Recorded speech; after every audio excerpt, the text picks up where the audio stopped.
പി.എൻ. പണിക്കരുടെ ജീവചരിത്രമാണ് ഞാനിന്നിവിടെ വായിക്കുന്നത്. പി.എൻ. പണിക്കരുടെ ചരമദിനമായ ജൂൺ 19 നാം വായനാ ദിനമായി ആചരിക്കുന്നു.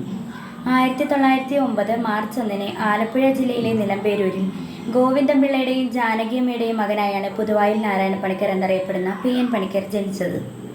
പണിക്കർ ചെറുപ്പം മുതൽ തന്നെ വായിക്കാൻ സമയം കണ്ടെത്തിയിരുന്നു. തൻ്റെ 17ാമത്തെ വയസ്സിൽ സനാതനധർമ്മം എന്ന വായനശാല സ്ഥാപിച്ചു.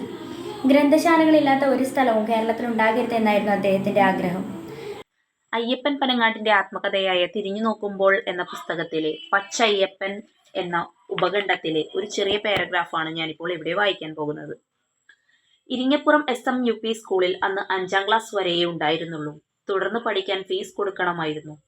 കൊച്ചിൻ, മലബാർ എന്നിങ്ങനെ വ്യത്യസ്ത ഭരണപ്രദേശങ്ങളായി വിഭജിക്കപ്പെട്ടിരുന്ന ഭൂവിഭാഗങ്ങളിൽ ഞങ്ങൾ കൊച്ചിയിൽപ്പെട്ടവരായിരുന്നു. അതിനാൽ ഫീസ് കൊടുക്കാതെ പഠിക്കുന്നതിനായി ബ്രഹ്മകുളം സെന്റ് തെരേസസ് കോൺവെന്റിൽ പോയി ചേർന്നു. വീട്ടിൽ നിന്നും 6 കിലോമീറ്റർ അകലെയാണ് സ്കൂൾ സ്ഥിതി ചെയ്തിരുന്നത്. കാൽനടയായിട്ട് വേണം സ്കൂളിൽ പോകാൻ. ചെരുപ്പും സ്കൂൾ ബാഗും വാട്ടർ ബോട്ടിലും ടിഫിൻ കാരിയറും ഒന്നും ഇല്ലാതിരുന്ന കാലം. ഞാനിവിടെ വിഷുപക്ഷിയുടെ പാട്ട് എന്ന കഥയാണ് വായിക്കുന്നത്. ഒരിടത്തൊരിടത്ത് ചിന്തു എന്നൊരു കുട്ടിയുണ്ടായിരുന്നു. വലിയ അസൂയക്കാരനായിരുന്നു ചിന്തു. ആർക്കും ഒരു സഹായവും അവൻ ചെയ്യില്ല. ചിന്തുവിൻ്റെ വീട്ടുമുറ്റത്ത് ഒരു വലിയ കൊന്നമരമുണ്ട്. പക്ഷേ ഇതുവരെ അതിൽ പൂക്കളുണ്ടായിട്ടില്ല. അങ്ങനെ വിഷുക്കാലം എത്താറായി. നാട്ടിൽ നിന്നും കണിക്കൊന്നകൾ പൂവിട്ട് തുടങ്ങി. എന്നാൽ ഇത്തവണയും ചിന്തുവിൻ്റെ വീട്ടുമുറ്റത്തെ കൊന്നമരം പൂത്തില്ല. ചിന്തു ആകെ വിഷമിച്ചു. വിഷുവിൻ്റെ തലേദിവസം ചിന്തു അമ്പലത്തിൽ പോയിട്ട് വരികയായിരുന്നു. കുശുമ്പൻ ചിന്തു വരുന്നു. അവൻ്റെ അസൂയ കൊണ്ടാവും ഇത്തവണയും വീട്ടിലെ കൊന്നമരം പൂവിട്ടില്ല കേട്ടോ. പണ്ട് പണ്ട് ഒരു കുളത്തിൽ ഒരു ആമ താമസിച്ചിരുന്നു. ഒരു ദിവസം 2 അരയന്നങ്ങൾ ആ കുളക്കരയിലെത്തി. ആമയുമായി ചങ്ങാത്തത്തിലായ അരയന്നങ്ങൾ പറഞ്ഞു, നീ എന്തിനായി ഈ കുളത്തിൽ കഴിയുന്നത്? ഞങ്ങളോടൊപ്പം വീട്ടിലേക്ക് വരൂ. വരാൻ ആഗ്രഹമില്ലാഞ്ഞിട്ടല്ല, പക്ഷേ എനിക്ക് പറക്കാൻ കഴിയില്ലല്ലോ. ആമ സങ്കടപ്പെട്ടു. അപ്പോൾ അരയന്നങ്ങൾക്കൊരു ബുദ്ധി തോന്നി. അവർ നീളമുള്ള ഒരു കമ്പെടുത്തു. നീ ഈ കമ്പിൻ്റെ നടുവിൽ കടിച്ചു പിടിക്കണം. ഞങ്ങൾ ഇതിൻ്റെ 2 അറ്റത്തും കടിച്ചു പിടിച്ച് പറക്കാം. പക്ഷേ നീ മിണ്ടരുത്. മിണ്ടിയാൽ അപകടമാണ്. അരയന്നങ്ങൾ പറഞ്ഞു. ആമ സമ്മതിച്ചു. സുഭാഷ് ചന്ദ്രൻ എഴുതിയ ഭൂമിയമ്മയും മക്കളും എന്ന ബുക്കിലെ കുറച്ചു വരികളാണ് വായിക്കാൻ പോകുന്നത്. ഭൂമിയമ്മയ്ക്ക് 2 മക്കളാണ്. മൂത്തവൻ മഹാചൂടനായ സൂര്യൻ, ഇളയവനോ പഞ്ചപാവം ചന്ദ്രനും. ഒരിക്കൽ സൂര്യനും ചന്ദ്രനും കൂടി ദൂരെയുള്ള ഒരു നാട്ടിൽ വിരുന്നുപോയി. ഭൂമിയമ്മയ്ക്ക് പോകാൻ പറ്റിയില്ല. അത്രയും ദൂരേക്ക് നടക്കാനൊന്നും ഭൂമിയമ്മയ്ക്ക് കഴിയുമായിരുന്നില്ല. മക്കൾ യാത്രയിറങ്ങുന്ന നേരത്ത് ഭൂമിയമ്മ പറഞ്ഞു, മക്കളെ, വിരുന്നൊക്കെ ഉണ്ട്. മടങ്ങുമ്പോൾ ഈ അമ്മയ്ക്ക് എന്തെങ്കിലും കൊണ്ടുവരാൻ മറക്കരുതേ. സൂര്യനും ചന്ദ്രനും സമ്മതിച്ചു. തകഴി ശിവശങ്കരപ്പിള്ളയുടെ രണ്ടിടങ്ങഴി എന്ന നോവലിലെ ഭാഗം 1. എട്ടിൻതറയിൽ അന്നും പെണ്ണു കാണാൻ ആൾ വന്നിട്ടുണ്ട്. ആ മാസത്തിൽ അത് 4ാമത്തെ ആളാണ്. ഇപ്പോൾ വന്നിരിക്കുന്നത് നീലേമ്പൂരൂർക്കാരനാണത്രേ.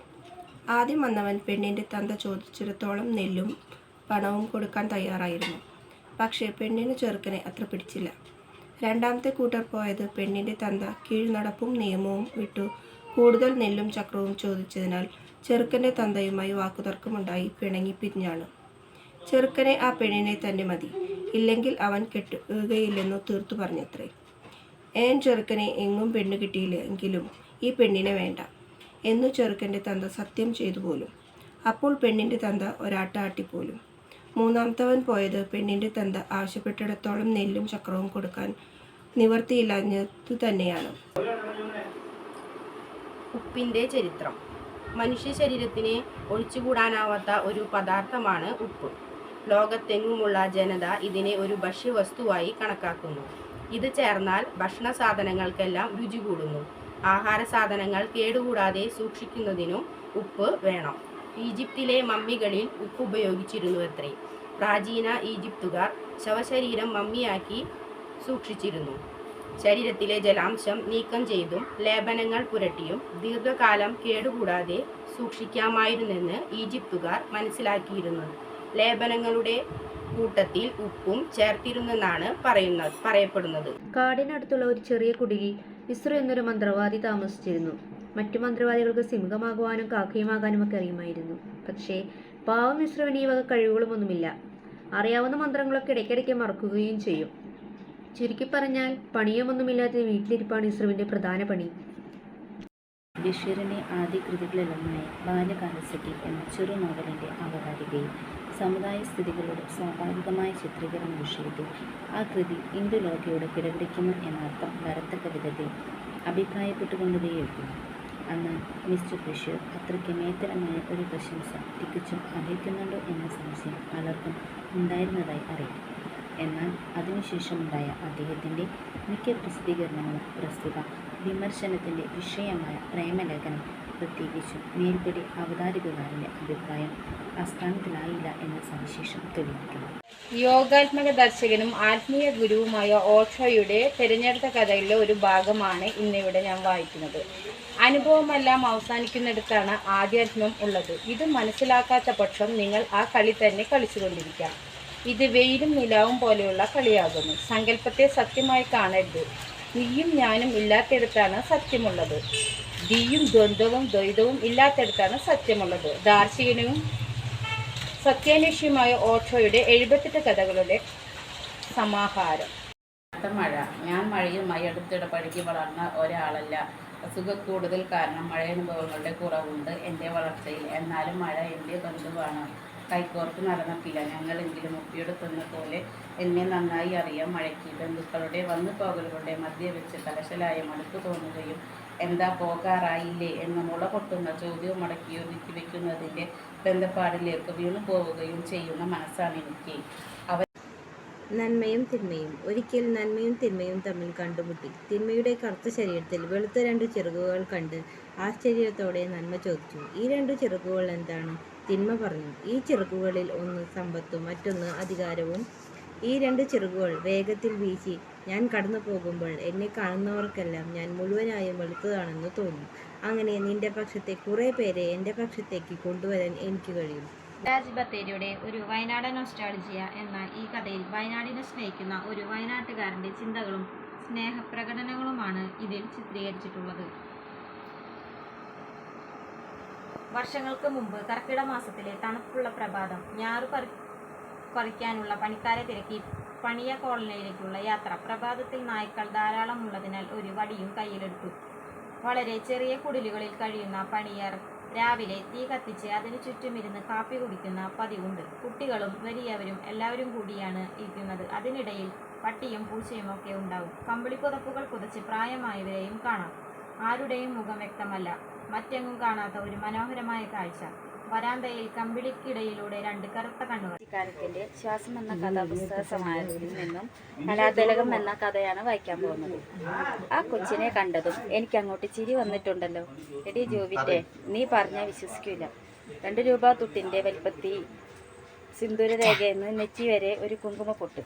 കല്യാണം കഴിഞ്ഞ പെണ്ണുങ്ങൾ സിന്ദൂരം മണിമിടുന്നത് സാധാരണയല്ലേ? അതിന് സതിയേച്ചി എന്തിനാ ചിരിക്കണത്? അല്ലെങ്കിലും നിങ്ങൾക്ക് കളിയാക്കാൻ ഇത്തിരി കൂടുതലാണ്. മൂപ്പിൻ്റെ അറ്റം ബക്കറ്റിൽ മുക്കിപ്പിഴിഞ്ഞതുകൊണ്ട് ജോവിറ്റ ക്ലൗഡ് 9 എന്ന ബഹുനില ഫ്ലാറ്റിൻ്റെ 3ാം നിലയിലെ കോറിഡോറിൽ വൃത്തിയാക്കി തുടങ്ങി. ഖലീഫാൻ്റെ സദസ്സിലെ ജ്യോത്സ്യനായിരുന്ന കരീമുള്ള അയാൾക്ക് ജ്യോതിഷത്തെക്കുറിച്ച് ഒന്നും അറിയില്ലായിരുന്നു. എന്നാൽ എങ്ങനെയോ അയാൾ ഭാവി പ്രവചിച്ചിരുന്നു. ഒരു ദിവസം ഖലീഫ് കരീമുള്ളയെ വിളിച്ചു ചോദിച്ചു, നാളെ കാലാവസ്ഥ എങ്ങനെയുള്ളതായിരിക്കും? കഴിഞ്ഞ കുറേ ദിവസമായി നല്ല സൂര്യപ്രകാശമുള്ള തെളിഞ്ഞ കാലാവസ്ഥയായിരുന്നു. മഴയുടെ ഒരു ലക്ഷണവും ഉണ്ടായിരുന്നില്ല. അതിനാൽ കരീമുള്ള ധൈര്യമായി പറഞ്ഞു, നാളെ നല്ല തെളിഞ്ഞ ദിവസമായിരിക്കും. കൊള്ളാം, നാളെ ഞാൻ വേട്ടയ്ക്ക് പോകുകയാണ്, ഖലീഫ് പറഞ്ഞു. പിറ്റേ വിടവാങ്ങിപ്പോയൊരാ പകലിൻ്റെ മാറത്ത് നിമിഷനേരം കൊണ്ട് ത്രിസന്ധ്യയും എത്തും. ഇന്നു ഞാൻ ചുംബിച്ച നിൻ കരങ്ങൾ അന്നെനിക്ക് കൈത്താങ്ങാവേണം. ഇന്നെൻ്റെ മാറത്തണഞ്ഞ നിൻ കൈകൾ കൊണ്ടെൻ്റെ അഴുകിടും ശരീരം തുടച്ചിടേണം. ഇന്നു ഞാൻ വാത്സല്യത്തോടെ തന്നിടും മുലപ്പാൽ ഇത്തിരി വെള്ളമായി നീ നാവിൽ തൊടിയിക്കണം. ഇന്നു നീ കൊഞ്ചിപ്പറയും വാശികൾ അന്നു നിൻ ക്ഷമയായി മാറിടം. മോളെ വന്ന് ഊണ് കഴിക്ക്. അമ്മ കൊഞ്ചി പറഞ്ഞു. എനിക്ക് മഞ്ഞപ്പാവാട വേണം. അവൾ വാശി പിടിച്ചു. വാങ്ങിത്തരാം, ഇപ്പൊ ഊണ് കഴിക്കേ. അമ്മ അവളെ സമാധാനിപ്പിച്ചു. എന്റെ പൊന്നുമോൾക്ക് അച്ഛൻ വാങ്ങിത്തരാം. അച്ഛനും പറഞ്ഞു നോക്കി. എനിക്ക് പാവാട നാളെ തന്നെ വേണം, തരുമോ? അവൾ കരച്ചിലിന്റെ ശക്തി കുറച്ചു. അച്ഛൻ അമ്മയുടെ മുഖത്ത് ധൈര്യമായി നോക്കി. വാങ്ങിത്തരാം മോളെ, അച്ഛൻ്റെ അടുത്ത് കാശുണ്ടാവട്ടെ. അച്ഛന്റെ ശബ്ദം അല്പം ഇടറി. അവളെ ചേർത്ത് നിർത്തി നെറുകി തലോടിയപ്പോൾ അമ്മയുടെ കണ്ണു നിറഞ്ഞു. ഒരിടത്ത് 4 കാളകളുണ്ടായിരുന്നു. അവർ 4 പേരും നല്ല കൂട്ടുകാരായിരുന്നു. അവർ പുല്ല് മേയുന്നതും വിശ്രമിക്കുന്നതും ഒരുമിച്ചായിരുന്നു. ഒരു ദിവസം വിശന്ന് വലഞ്ഞ് ഒരു സിംഹം അവരെ കണ്ടു. നന്ദനാറിൻ്റെ ഉണ്ണിക്കുട്ടൻ്റെ ലോകം എന്ന പുസ്തകമാണ്. അതുകൊണ്ട് അത് ഞാൻ കുറച്ചിവിടെ മോള് ഇരിക്കിച്ചില വായിച്ചു കൊടുക്കാം. ഒരു സ്വപ്നം കണ്ടുകൊണ്ടാണ് ഉണ്ണിക്കുട്ടൻ രാവിലെ ഉറക്കമുണർന്നത്. ഒരു നിമിഷം ചുറ്റു നോക്കി, കണ്ണുകൾ അടച്ചു കിടന്നു. അവൻ്റെ കൊച്ചു ഹൃദയം അവൻ കണ്ട സ്വപ്നലോകത്തിൽ തന്നെ തങ്ങി നിൽക്കുകയാണ്. എന്തായിരുന്നു അവൻ കണ്ട സ്വപ്നം? കട്ടിയുള്ള ഇളനീല തുണി കൊണ്ടുണ്ടാക്കിയ ചെറിയൊരു കൂടാരം. മെയിൻ റോട്ടിൽ നിന്ന് കൂടാരത്തിലേക്ക് പോകുവാനുള്ള വഴിയുടെ ഇരുഭാഗവും കുലവാഴകൾ കൊണ്ടും വർണ്ണക്കടലാസുകൾ കൊണ്ടും കമനീയമായി അലങ്കരിച്ചിട്ടുണ്ട്. കൂടാരത്തിനകത്ത് മഞ്ഞ വെളിച്ചം ചൊരിഞ്ഞു കൊണ്ട് കത്തുന്ന വൈദ്യുതി വിളക്കുകളും ഇളം കാറ്റിലടിക്കുന്ന എല്ലാ നിറത്തിലുള്ള ബലൂണുകളുമാണ്. കാവതി. കുട്ടികളെ നല്ല ശീലങ്ങൾ പഠിപ്പിക്കുന്ന ചെങ്ങാതി കാക്കയാണ് കാവതി. ചക്കപ്പഴം കഴിക്കുകയാണ് കാത്തു. കുറച്ച് അവൾ കാവതിക്ക് കൊടുത്തു. ഇടയ്ക്ക് ചക്കക്കുരു അവൾ ദൂരത്തേക്ക് വലിച്ചെറിഞ്ഞു. കുറേ ദിവസങ്ങൾ കഴിഞ്ഞ് പറമ്പിൽ കളിക്കുമ്പോൾ അതാ വലിച്ചെറിഞ്ഞ ചക്കക്കുരുവിൽ ഒരു മുള. അയ്യേ, ഇത് ഞാൻ ഒടിച്ചു കളയും. അവൾ ആ ചക്കക്കുരു കയ്യിലെടുത്തു. അത് കണ്ട് കാവതി പറന്നെത്തി. അരുത് കാത്തു, ചക്കയുണ്ടാകുന്ന പ്ലാവ് ഈ കൊച്ചു ചക്കക്കുരുവിൽ നിന്നാണ് മുളച്ചു വരുന്നത്. ഒരു കാക്കയുടെ കഥ പറഞ്ഞാലോ എനിക്ക്. ഒരിക്കലും കാക്കയുണ്ടായിരുന്നു. ആ കാക്ക ദാഹിച്ച് വലഞ്ഞ് പറന്ന് നടക്കുകയായിരുന്നു. കാക്കയ്ക്ക് വെള്ളം കുടിക്കാൻ കിട്ടാണ്ട് കാക്ക ഇങ്ങനെ അലഞ്ഞ് നടക്കുക. അപ്പോൾ ഒരു വീട്ടിലൊരു കുട ഇരിക്കുന്നതാണ്. കുടത്തില് കാക്ക സന്തോഷത്തോടെ പറന്ന് ചെല്ലും കുടത്തിൻ്റെ അടുത്തേക്ക്. അതിൽ കുറച്ച് വെള്ളം ഉണ്ടാവുള്ളൂ. അപ്പോൾ കാക്കയ്ക്ക് സങ്കടമാവും. എന്നാലും കാക്ക തോറ്റി പിന്മാറാണ്ട് കാക്കയ്ക്ക് അപ്പോൾ ഒരു ഐഡിയ തോന്നും. ഒരു ബുദ്ധി അവിടെ പരീക്ഷിക്കും കാക്ക. അവിടെ കുടത്തിൻ്റെ അടുത്ത് കുറേ കല്ലുകൾ കിടക്കണതാണ്. കാക്ക വിചാരിക്കും ഈ കല്ലുകളിൽ പറക്കിയിട്ട് കഴിഞ്ഞാൽ വെള്ളം അങ്ങനെ പൊന്തി വരുന്നു. കാക്കയ്ക്ക് മനസ്സിലാവും. കാക്ക അടുത്ത് കിടക്കണ കല്ലുകളൊക്കെ ഓരോന്നായിട്ട് കുടത്തിൽ പറക്കിയിടാൻ തുടങ്ങി. അപ്പോൾ വെള്ളം ഇങ്ങനെ പൊന്തി വരാൻ തുടങ്ങി. അപ്പോൾ കാക്കയ്ക്ക് സന്തോഷമായി.